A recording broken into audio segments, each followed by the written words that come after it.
The line at the DMV was 42 people deep. Fluorescent lights buzzed overhead. A child screamed somewhere near the restrooms. A fan oscillated half-heartedly in the corner, barely moving the air. And at the front of the line, a man in a navy blazer strolled past everyone and dropped his paperwork at window 3. "Name's Blake Preston," he said loudly. "I've got an appointment. I don't do lines." The woman at the desk looked up, unimpressed. "Sir, there's still a process." Blake leaned in. "Talk to your manager. Google me if you need to." He turned and gave the rest of the room a smirk, as if daring someone to object. No one did.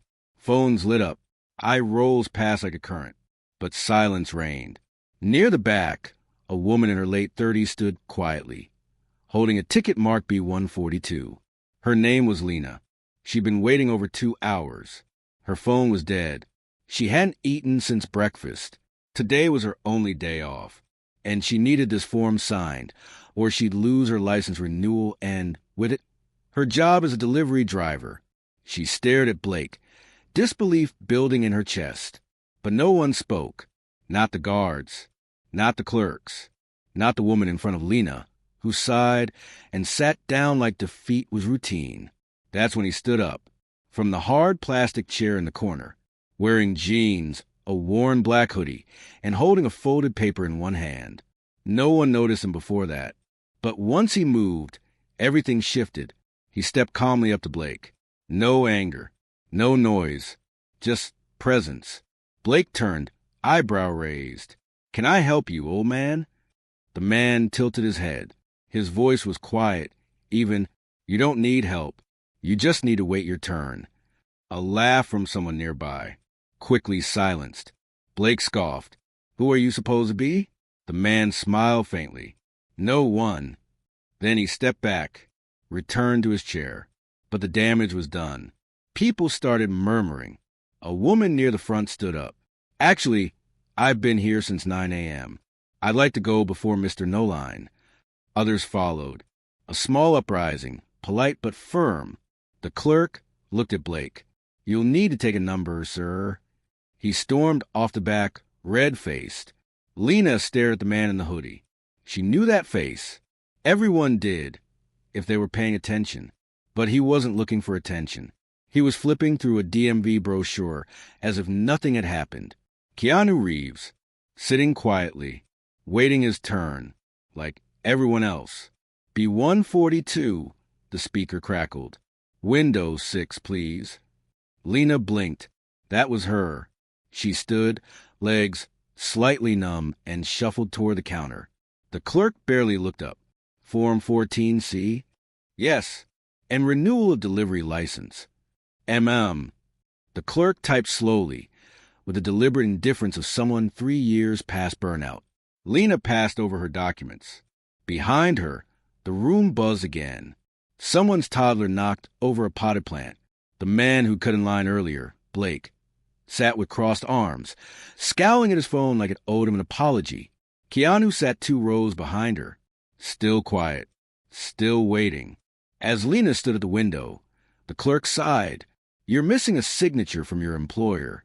Lena froze. "No, I have it. It's on the 2nd page." The clerk didn't flinch. "No, this says Mike R. It needs a full last name, printed and signed." Lena leaned in. That's the way he always signs. That's his legal signature." The clerk's expression didn't change. "We need it printed too, or I can't process this." She felt her throat tighten. "Please," she whispered. "I'll lose my job if I don't get this today. I've been delivering for 6 years. Never had a late form." The woman just slid the paper back. "Next." Lena stepped away, dizzy, sat down, head in hands. That's when a voice beside her said, "Do you have a pen?" She looked up. Keanu held one out. She took it. "I don't have his print name," she said, laughing softly. "I don't even have signal to call him." Keanu sat beside her. Not close, just close enough. He spoke without urgency. Sometimes they just need a reason to bend. She frowned. "What does that mean?" He nodded toward the counter. "Let me show you something." He walked up to the clerk. Same woman. pulled something from his hoodie, a small folded paper. Sorry to interrupt. My friend here has the same problem. Missing a printed name. But I notice your ID policy allows for clarification if a secondary document verifies a relationship. The clerk stared. I've seen people bring emails, he added. Even a name badge photo. She blinked, then nodded. Fine. Yes, that's acceptable. He returned to Lena. You have a photo of your boss? An old work badge. Lena opened her wallet. There it was. A blurry, sun-faded badge. Mike Richards. Full name. Logo visible. He smiled. Perfect. Lena resubmitted the form. This time, the clerk didn't argue. Stamp. Signature. Approved. She turned to thank him. But Keanu was already gone. His number, B149, hadn't even been called yet. Lena stepped outside, papers in hand, blinking against the sun. She stood there for a long moment, breathing. Approved. She ran her fingers over the embossed stamp like it might fade if she looked away.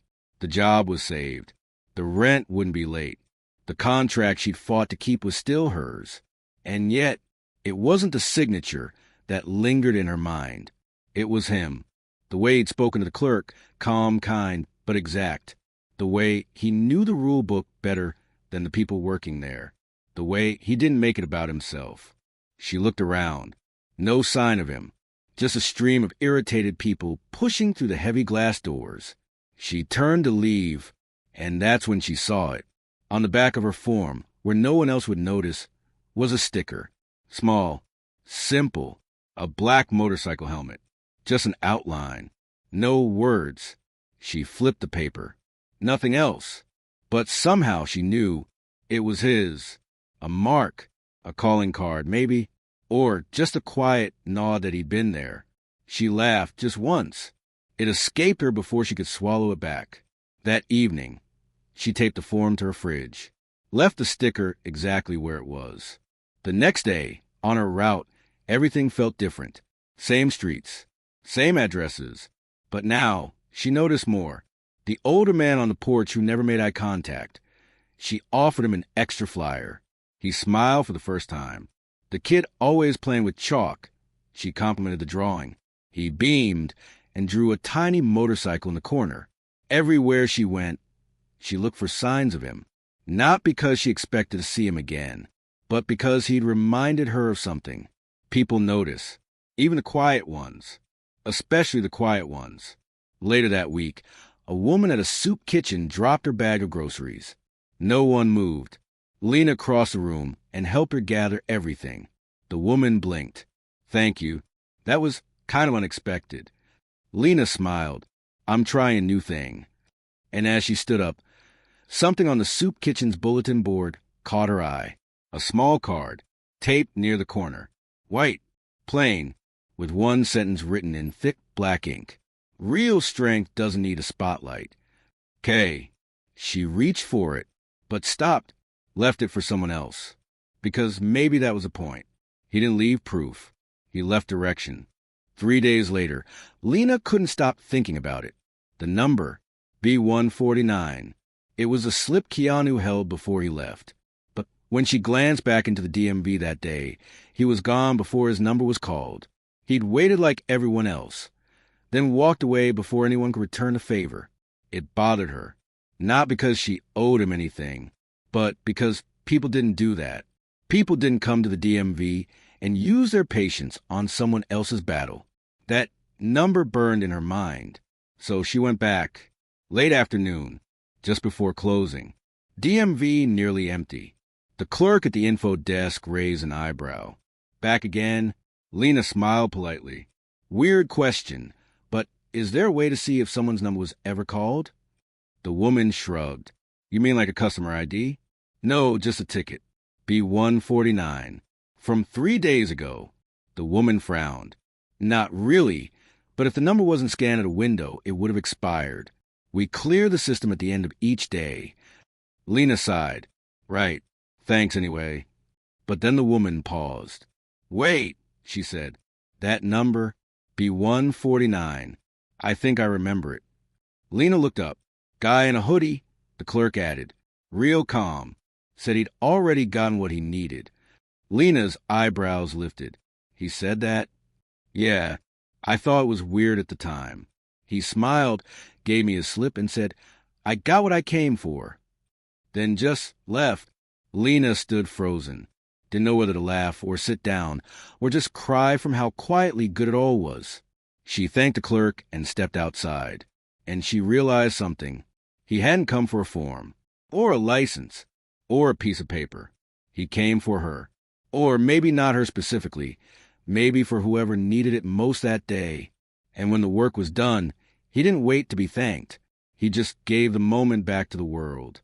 No flash, no signature, just a number that would never be called again. B149. The day she got her job back. The day a room full of tired people stood up to a man who thought he was above them. The day someone reminded her that quiet doesn't mean powerless. Lena started carrying a notebook in her glove compartment. Just a small one, cheap cover, blue spiral, a pen tucked into the rings. It started with a single line at the top. People I almost ignored. She didn't know why she wrote it. It just came out. But once it started, it didn't stop. A woman at the gas station who couldn't figure out the card reader.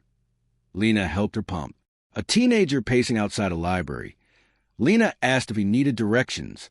He said no, but smiled like someone had saved his day anyway. A barista whose hand shook as she passed over change. Lena said, You're doing great. That one made the girl tear up. The list grew.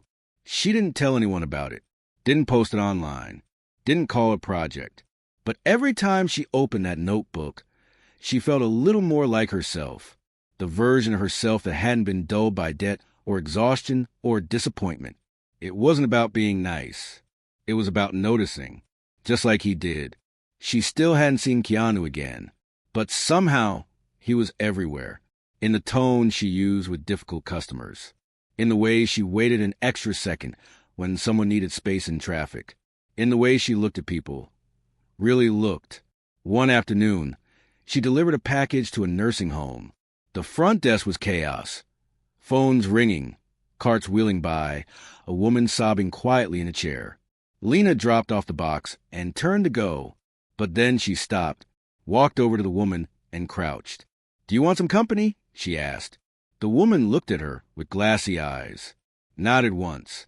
They sat in silence for a while. When Lena finally stood to leave, the woman reached out and pressed something into her palm. It was a pin, round, silver, with a tiny black helmet engraved in the center. No text, just a shape. Lena looked up sharply. Where did you get this? The woman smiled faintly. He brought books last week. Didn't say much. Just sat with people who didn't have visitors. Lena swallowed and wrote one more name in the notebook, then added a second line under the title, because he wouldn't have ignored them either. She almost didn't recognize him at first. Same blazer, same expensive haircut, same air of practice and patience. Blake Preston, the man who cut the line at the DMV. He was standing outside the courthouse, arguing with someone over phone. His voice carried, crisp, confident, corporate. Lena had just parked her car. She was here to drop off paperwork for her route certification. Nothing dramatic. But there he was, again, commanding the sidewalk like it owed him rent. She walked past him, or tried to. He ended the call with a huff and turned abruptly. Excuse me, he said, his eyes landing on her. You were at the DMV, right? Lena froze.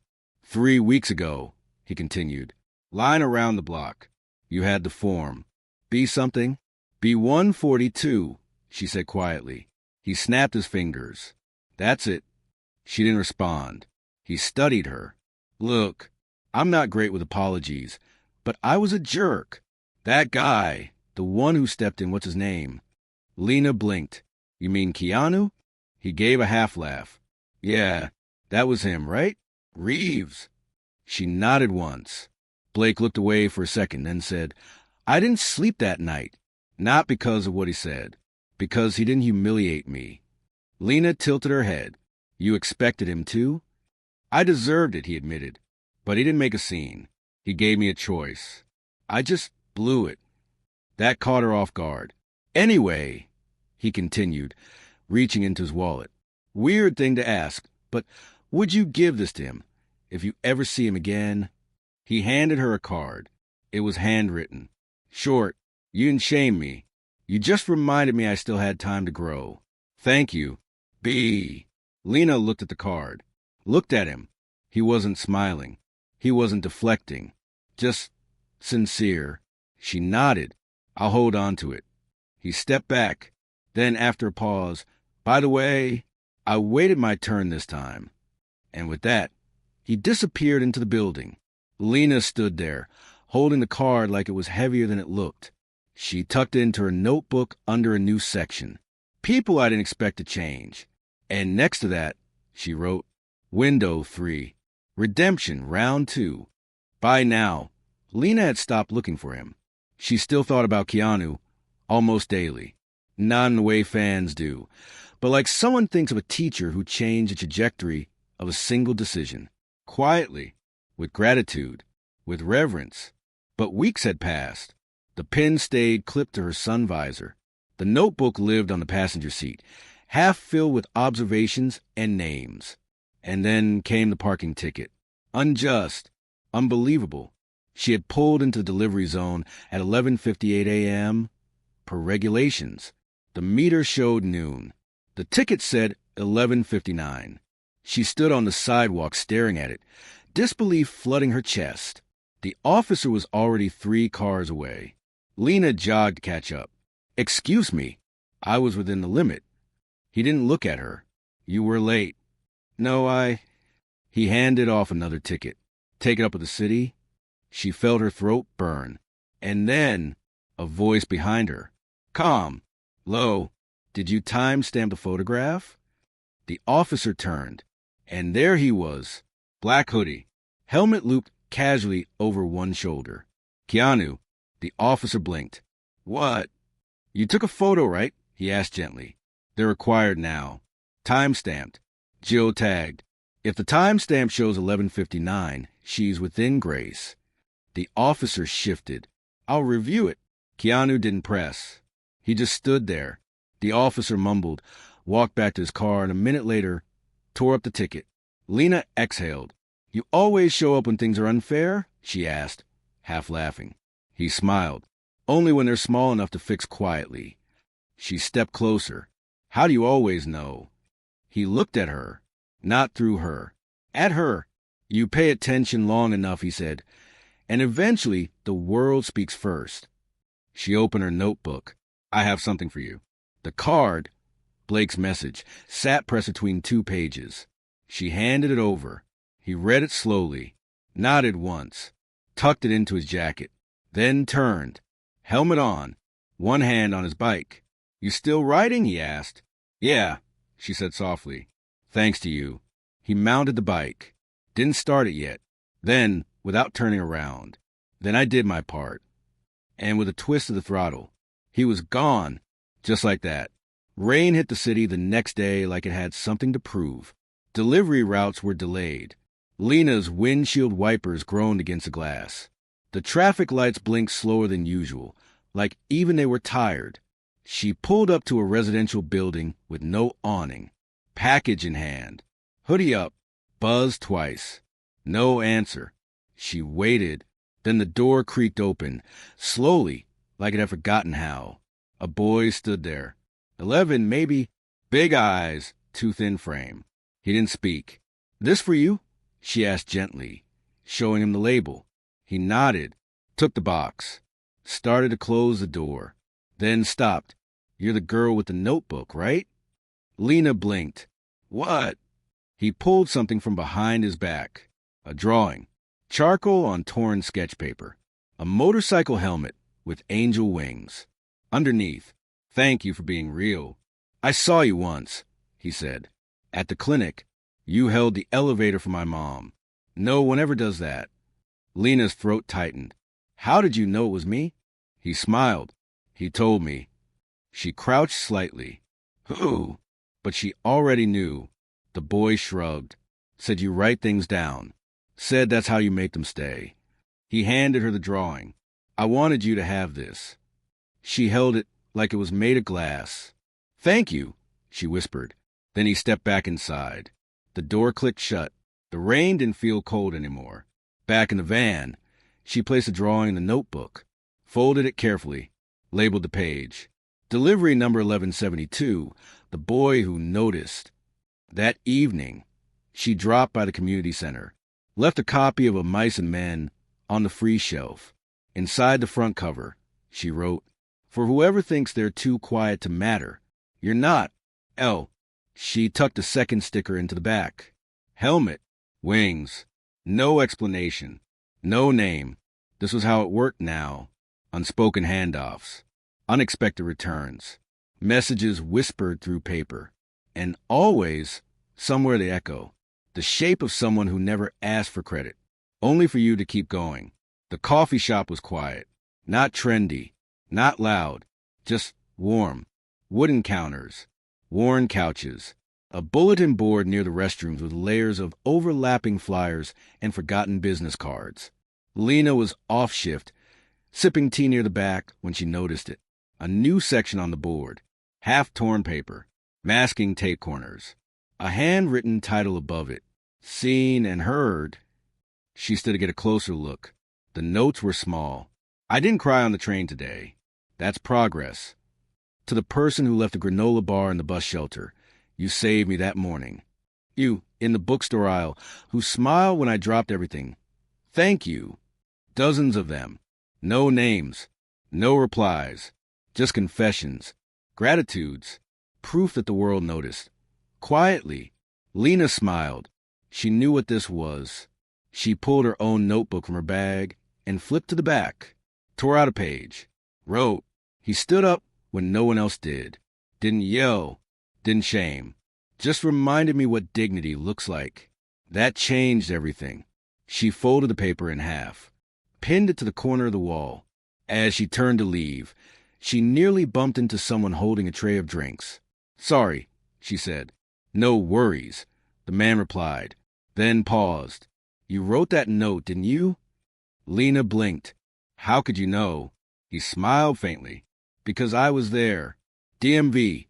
I remember your number. B142. Her jaw dropped slightly. He extended his hand. "Miles." They shook. "I want to say something back then," he continued. "But I didn't. I just sat there, watched someone else fix it." She tilted her head. "But you remembered." He nodded, started noticing things after that. He reached into his pocket and pulled out a folded card.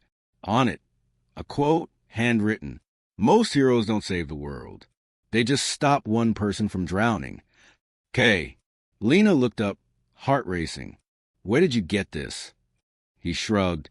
"Found it in a returned library book." She nodded, eyes soft. "It always finds the right person," she whispered. And in that quiet cafe, with tea cooling behind her and strangers becoming mirrors, Lena realized the message wall was bigger than paper. It was the people. It was bound to happen eventually. Someone filmed her, not in a cruel way, not like the viral videos where strangers get mocked and strangers get famous. This was different. A woman on the bus had been watching as Lena gave her seat to a father with 2 children and 3 grocery bags. Nothing major. But later that night, Lena's co-worker texted her a link. "Is this the DMV girl from the B142 story?" The clip was short. A grainy, tilted video. Caption: "This delivery driver carries more than packages." The comments were already filled. "I think that's her. The one Keanu helped. I heard she started a notebook thing. Why do I feel like I know this girl?" Lena stared at the screen, stunned. She didn't want this. She didn't want to be known like this. The next day, a reporter called her phone. Someone had found her work listing, asked if she'd do a story. "About what?" Lena asked flatly. "About you, the movement, the notebooks, the wall." "It's not a movement," she said. "It is now," the reporter replied. Lena declined, politely, then shut off her phone for weekend. She didn't want headlines. She wanted silence. A few days later, she returned to the coffee shop. The message wall was full now. Dozens of new notes. Someone had even added a second corkboard below the first. As she scanned the papers, she spotted a new pin. I didn't go viral, but I changed anyway. She smiled, then noticed something odd tucked behind the espresso machine. A folded napkin. White. Clean. No one else had touched it. Curious, she opened it. Inside, a scribbled sketch of a DMV line. One figure drawn in bold pencil, standing, not seated. A quiet strength in his posture. And below it, it's not about who sees you. It's about who you choose to see. K. Lena folded it slowly. This wasn't fame. This was permission to stay small, stay kind, stay present, to write things down even if no one clapped. Because the real camera wasn't in someone's phone. It was in the choices you made when no one else was filming. The bench sat halfway up a small hill in a quiet park downtown. Not a fancy park, no playground, no fountain, just grass, cracked paths, and a view of the city that was surprisingly good at sunset. Lena had never noticed it before, but today she wandered there. No deliveries, no rush. The bench was empty. Wooden slats, slightly crooked. No plaque, no donor name, just the place. She sat, opened her notebook. It was almost full now, over 300 names. Observations, apologies, notes to strangers who never knew they were being written about. She flipped to a fresh page. At the top, she wrote, "Where the world gets quieter." And then, a sound behind her, the light crunch of gravel. She didn't have to look. She just knew. He sat beside her. Same hoodie, same helmet looped over his wrist. Same stillness that made everything feel like a pause button had been pressed on the world. They sat in silence for a full minute. Then she asked, "Do you ever get tired of disappearing?" He smiled gently. "No, I get tired of being seen for the wrong things." She nodded. "Same." He glanced at the notebook in her lap. "You finished it." "Almost." "What will you do when it's full?" She looked out at the skyline. "Maybe leave on a shelf somewhere. Let someone else add to it." He didn't speak. Didn't need to. After a while, she asked, "Did you know what would happen? Back at the DMV?" "No," he said, "but I hoped." She turned toward him. "You didn't even wait for your number." He smiled faintly. "I didn't need it." Lena exhaled, slow. "I think I needed you more than I knew." He turned his head slightly, meeting her eyes. "You didn't need me," he said quietly. "You needed a moment. I just made sure you didn't miss it." They sat together a few minutes more. Then he stood, slowly, helmet in hand. "Will I see you again?" she asked. His smile didn't answer the question. Instead, he tapped the notebook once. "You don't need to." Then he walked down the path, disappearing between the trees. Lena sat there, notebook open, and for the first time, she didn't feel like she had to finish the page. Just sitting there was enough. The DMV didn't look any different. Still smelled like dry paper and old carpet. Still had the same flickering overhead lights and chairs that creaked if you leaned the wrong way. But Lena wasn't here to stand in line. She walked to the info desk with a small envelope in hand. The clerk looked up, distracted. "You dropping off a form?" "No," Lena said. "I'm leaving one behind." She held up the envelope. It read, "To be 150, if this number is ever called." The woman tilted her head. "Be 150? Lena smiled. "Just trust me." She placed it gently on the counter and turned to leave. Out in the parking lot, the rain had stopped. Puddles reflected the white sky. Back in her car, she opened the glove compartment and slipped her filled notebook inside, then pulled out a new one. Fresh cover, clean pages. First line, "The line didn't move today, so I did." She tapped the dashboard twice, a habit now, and drove off. At her next stop, she handed a woman her delivery, and as she turned to go, she paused. "You dropped this," Lena said, holding out a sticker. The woman blinked. "I didn't." But she took it, a small black helmet. Simple, weightless. "Thanks," the woman said, confused but smiling. Lena walked back to her van. without explaining. Some things don't need explaining anymore. Back at the DMV, the clerk eventually opened the envelope. Inside, a card. If you're holding this, someone saw you. Someone knew you'd need a little extra today. Maybe it's not your turn yet, but your moment is coming. K. P.S. The next number called was B150. He didn't raise his voice. He didn't ask for credit. He saw someone being ignored and did something about it. No speeches, no spotlight, just a single gesture that reminded us all what dignity looks like in a world that often forgets. You don't have to go viral to make a difference. You just have to stay long enough to care.